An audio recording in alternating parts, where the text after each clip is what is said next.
Bom dia, irmãos. Que a graça do nosso Senhor Jesus Cristo seja com cada um. Gostaria de convidá-los a abrir a Escritura Sagrada no livro do profeta Daniel, no capítulo 1.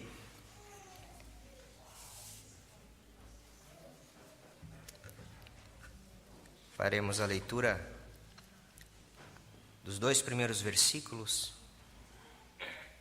do capítulo 1 do profeta Daniel.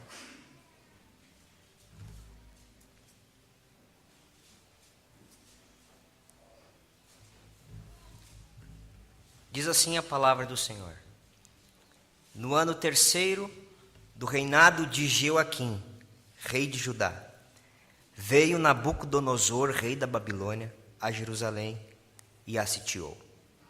O Senhor lhe entregou nas mãos a Joaquim, rei de Judá, e alguns dos utensílios da casa de Deus. A estes levou-os para a terra de Sinar, para a casa do seu Deus, e os pôs na casa do tesouro do seu Deus. Até aqui.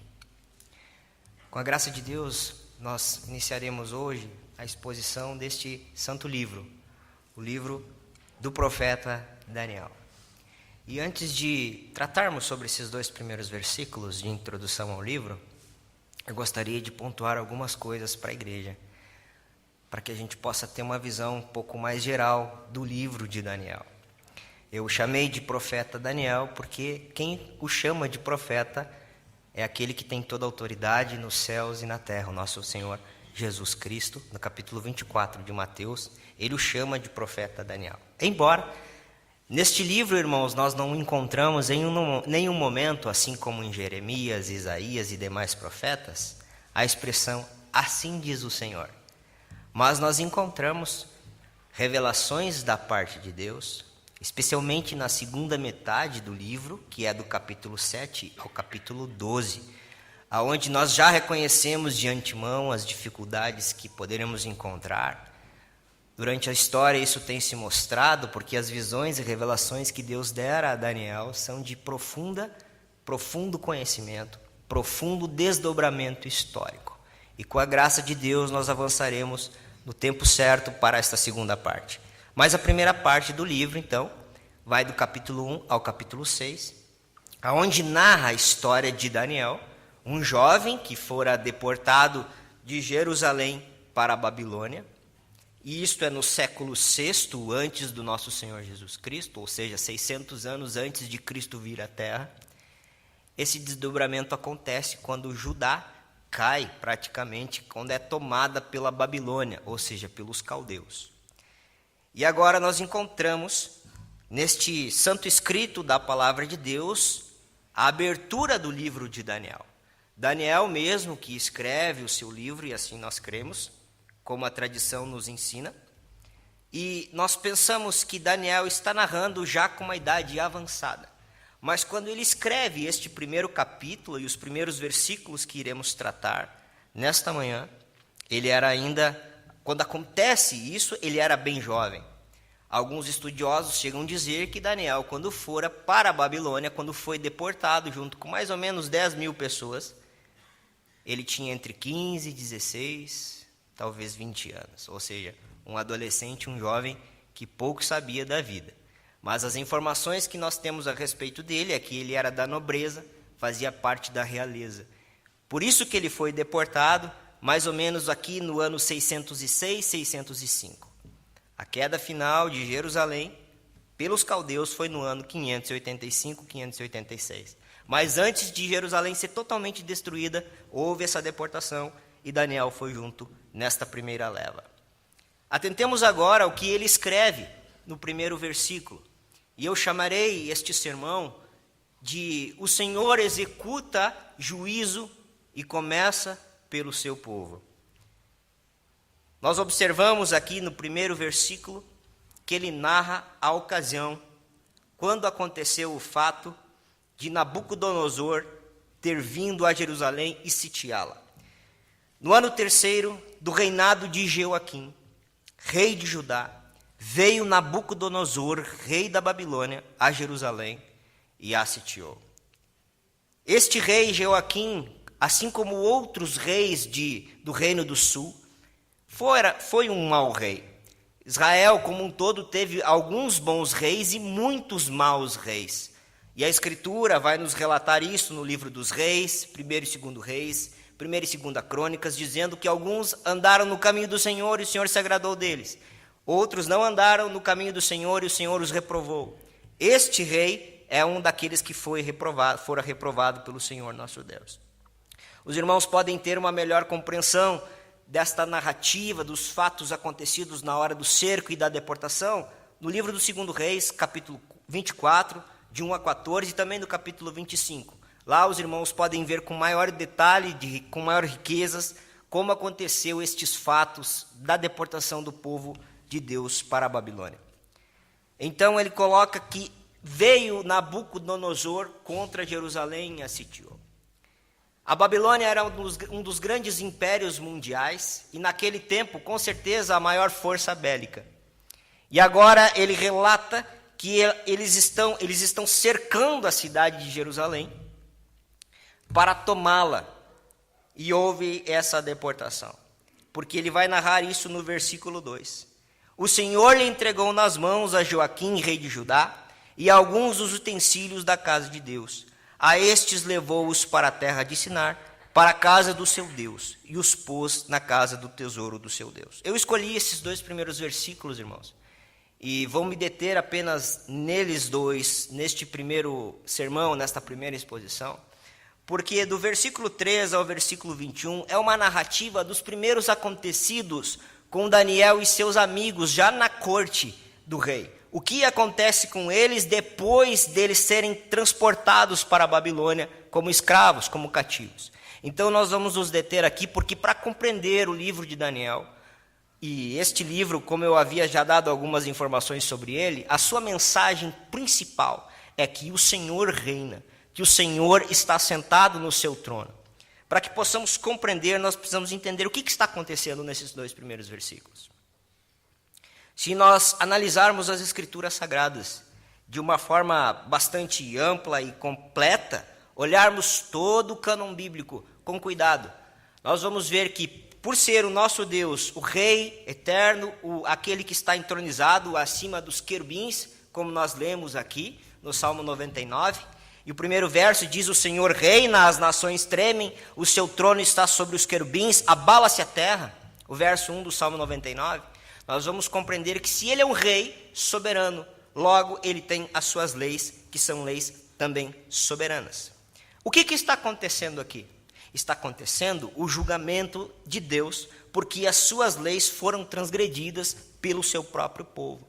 É por isso que o tema desse sermão diz que Deus, o Senhor, executa juízo e começa pelo seu povo. O Senhor um dia vai executar juízo contra os ímpios, contra aqueles que não creram, contra aqueles que não confessaram o seu santo nome, contra aqueles que não abraçaram a sua palavra, contra aqueles que não vieram a ele e prestaram culto? Sim, com certeza.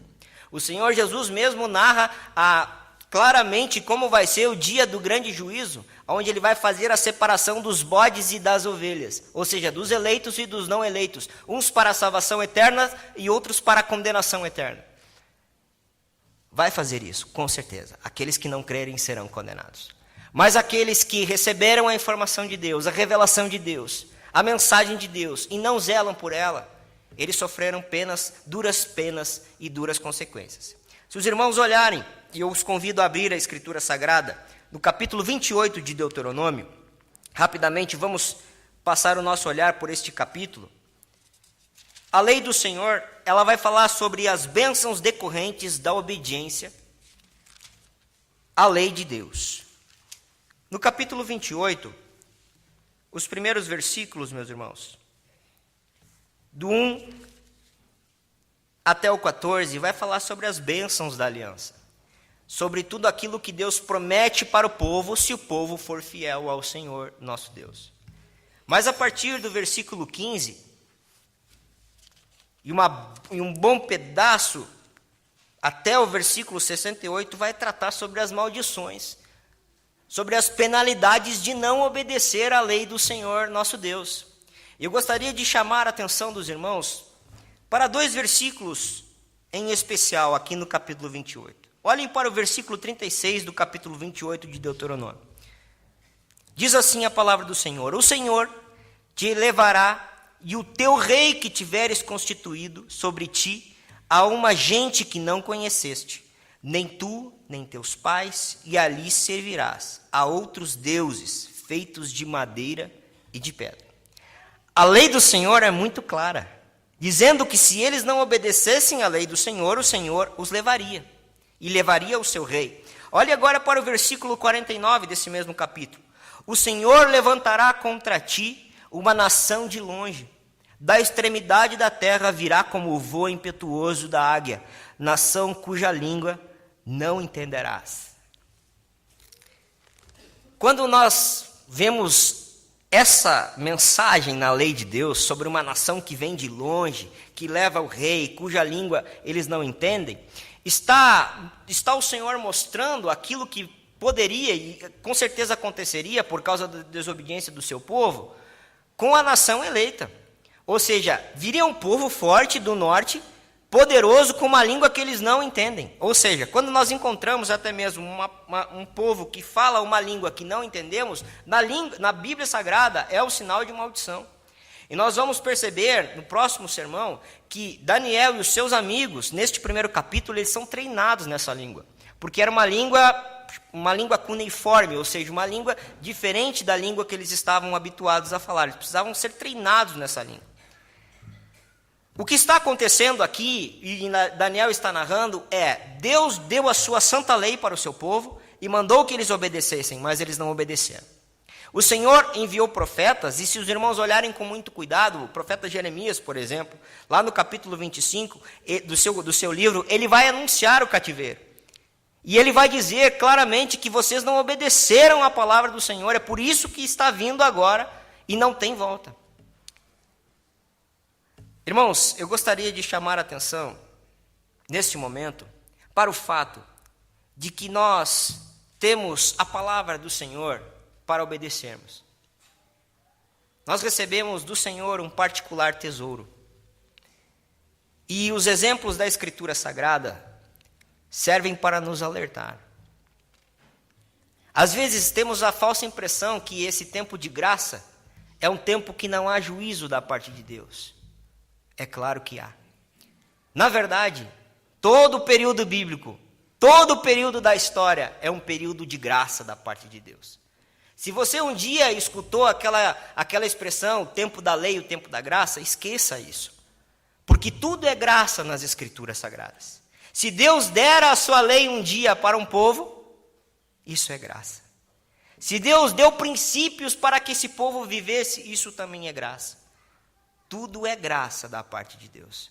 É claro que nós temos a plenitude dos tempos, quando o Senhor Jesus vem, encarna, o verbo de Deus encarna, se faz homem. Mas tudo é graça. Ora, se Deus executou juízo já no tempo de graça, não pensemos nós que hoje nós nos safaremos se não obedecermos à palavra de Deus. Deus mandou o povo se arrepender, enviou profetas, e a Escritura diz que desde madrugada, ou seja, desde o início do caminhar do povo, Deus enviava profetas para que eles se arrependessem. Eles não fizeram isso. Mas agora, o juízo chegou. E o que Daniel está narrando no primeiro versículo é exatamente isso. É a execução do juízo de Deus, começando pelo seu povo. Atentemos agora para a primeira parte do versículo 2. Eu quero chamar a atenção dos irmãos. Diz assim o profeta Daniel: o Senhor lhe entregou nas mãos a Jeoaquim, rei de Judá. Aqui, irmãos, nós temos uma profundidade teológica muito grande nessa resolução do profeta Daniel. Profundidade teológica que nós podemos e devemos aprender em nossa vida. Se não sabemos ainda, hoje nesta manhã é o momento certo de aprendermos. Olha o que Daniel está dizendo. O povo dele foi tomado por uma nação poderosa, eles foram levados como cativos, a sua terra está prestes a ser devastada, o seu rei foi destronado. E ele diz: o Senhor lhe entregou nas mãos a Jeoaquim, rei de Judá. Com certeza, este jovem que fora deportado tinha uma vida com Deus e conhecia o Deus que ele servia. Nós não encontramos aqui desespero em Daniel ao ver a sua terra arrasada, o seu rei destruído. Pelo contrário, nós encontramos o profeta Daniel dizendo: o que está acontecendo? Toda esta calamidade comigo e com o meu povo é porque o Senhor quis. E eu daria o nome a este segundo tópico do sermão de as derrotas aparentes de Deus. O que ele quer é o que será feito. Se Deus não quisesse que Nabucodonosor viesse contra Judá nesta época, no século VI, ele não viria. Se Deus quisesse evitar o cativeiro, ele poderia ter evitado.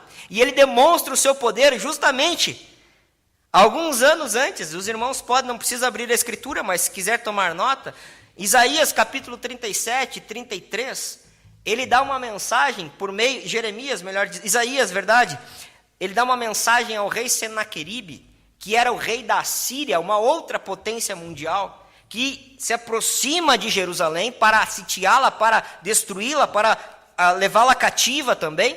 Embora os assírios tinham uma diferenciação com relação aos babilônios, quando os assírios invadiam uma cidade, eles destruíam tudo, eles não levavam ninguém cativo.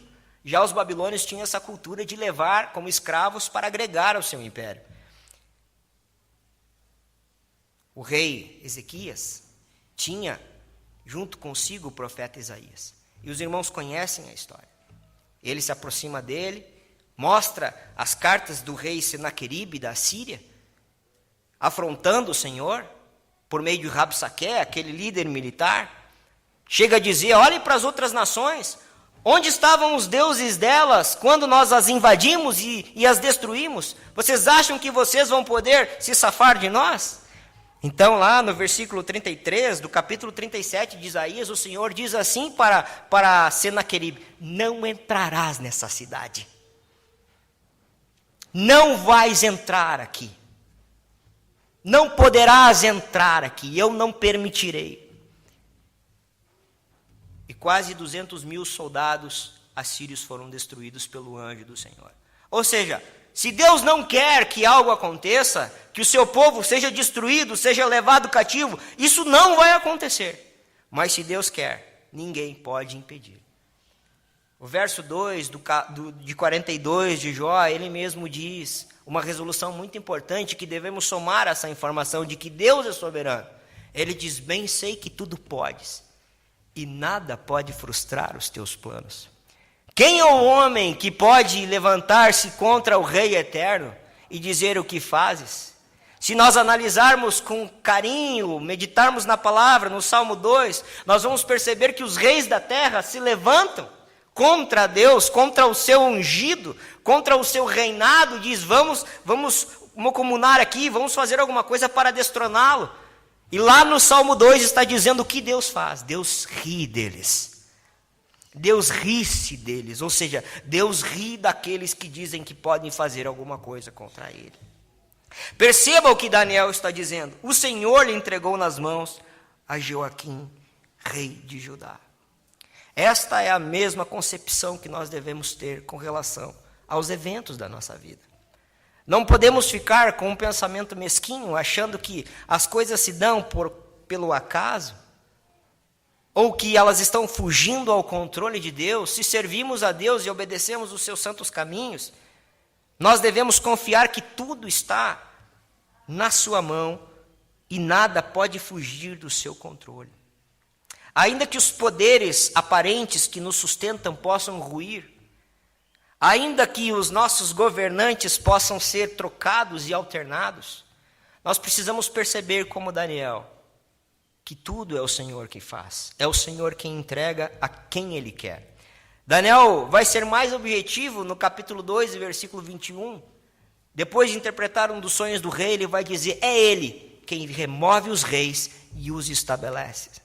Nós, como povo de Deus, precisamos ter essa sabedoria bíblica e não ficarmos como muitos dos nossos compatriotas brasileiros, que a gente percebe na mídia que estão tristonhos, chorosos, porque o seu antigo presidente, por exemplo, está preso. Também não devemos ser como a outra ala, que coloca toda a sua confiança no atual governo. Nós precisamos olhar para o céu e saber que o Senhor reina acima de qualquer rei da terra. E se alguém está entronizado, é porque o Senhor o entronizou. Os nossos olhos precisam estar no Senhor Jesus e não nos reis da terra.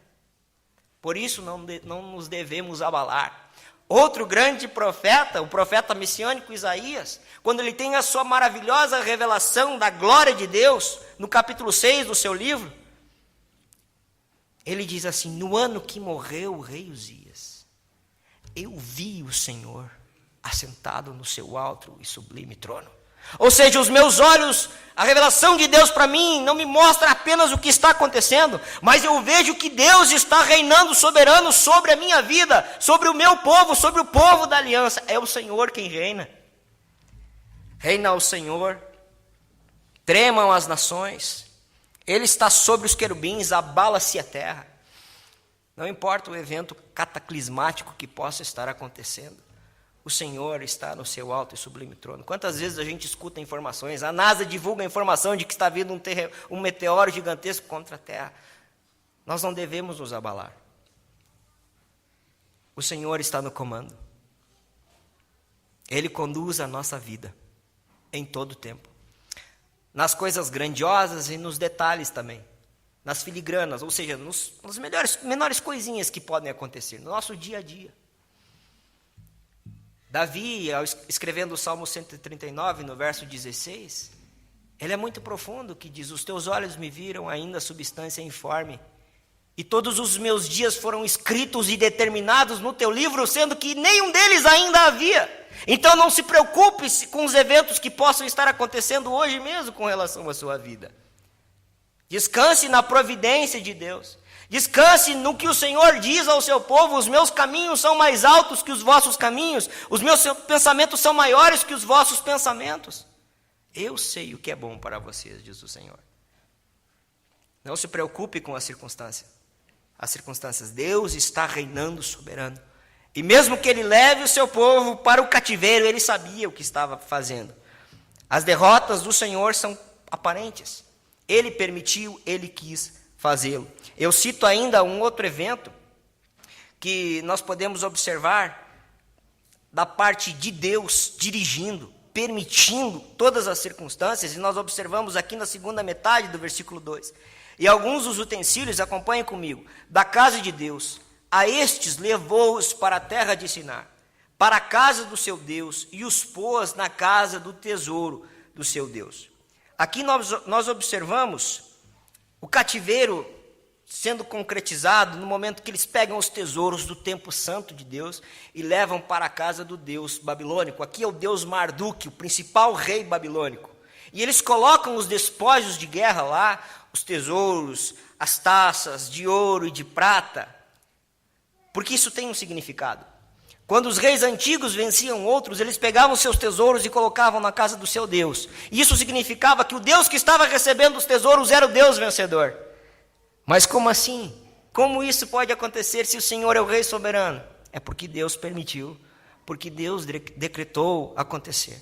E eu gostaria de chamar esse terceiro e último tópico do sermão sobre o desprezo aos tesouros de Deus. Elas são armadilhas para a condenação dos réprobos. Não pense que quando Deus permite que algo aconteça com as coisas sagradas e santas, isso vai ficar impune. Ele sempre tem um propósito. Quando nós olhamos para a história do povo de Deus, nós vemos que certa vez a arca santa foi roubada pelos filisteus. E eles tiveram muitos problemas por estarem com a arca de Deus. E tiveram que devolvê-la. Os objetos sagrados de Deus, aquilo que apontava para Cristo, as sombras, são sagrados assim como Cristo é sagrado. Nós podemos observar que esses objetos que foram colocados na casa desse Deus, assim como a arca tinha sido colocada na casa do rei, do deus Dagom, dos filisteus, e tinha feito com que aquele Deus fosse encontrado de manhã prostrado, com as mãos e cabeça cortada, vai trazer sérios problemas para a Babilônia. Quando nós chegarmos no capítulo 5 do profeta Daniel, nós vamos observar o filho de Nabucodonosor, este que sitiou Jerusalém, não respeitando as coisas sagradas de Deus. Ele deu uma grande festa e chama os seus convivas e manda trazer esses utensílios sagrados de Deus e começa a beber e a fazer todo tipo de profanação com as coisas sagradas. Nós vamos observar futuramente que é escrito uma mensagem da parte de Deus e naquela mesma noite ele é morto e é destituído do seu reinado. Isso nos mostra que não se brinca com as coisas sagradas da parte de Deus. Os ímpios não sabem respeitar as coisas de Deus. É por isso que o próprio Senhor Jesus nos orienta a não dar as nossas pérolas aos porcos. Nós precisamos cuidar das palavras de Deus, nós precisamos zelar pela santidade de Deus e por tudo aquilo que é sagrado que Deus tem nos dado. Não podemos brincar, porque aqueles que brincam sofrem sérias penalidades. Meus irmãos, não há como não ver Cristo aqui nestes tesouros sendo colocados na casa do Deus Marduk. Parece uma derrota de Deus, assim como parecia que o Deus eterno encarnado, a segunda pessoa da Trindade, estava sendo destruída quando fora manietado pelos romanos e foi açoitado pelos romanos. Ele permitiu-se ser açoitado. Ele permitiu ser machucado.